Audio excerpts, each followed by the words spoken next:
Beef 2 kilo. 2 kilo ബീഫാ? ആ, ഒരു പെരുന്നാളല്ലേ, ഇവിടെ എത്ര ആളുള്ളതാ? 2 കിലോ ബീഫ് വാങ്ങിക്കോ. ബീഫിന്റെ 5 കളിയാവൂല്ലേ? 1 കിലോ ബീഫ് മതി. വേറെ പറയും. തക്കാളി 1.5 കിലോ. 1/2 കിലോ തക്കാളി. സവാള 2 കിലോ. സവാള പിന്നെ വേണ്ടേന്ന്, ബീഫ് ഉണ്ടാക്കണമെങ്കിൽ സവാള വേണ്ടേ? 1 കിലോ സവാള. 1 കിലോ. ഞാൻ പയർ 1 കിലോ. 1/2 കിലോ പയർ.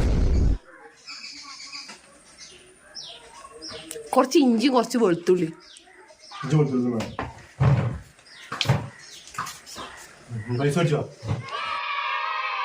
വയ്യ, എല്ലാരും ഇങ്ങനെ പനെടുത്തുകയില്ല, പോത്തുപോലായിട്ട്.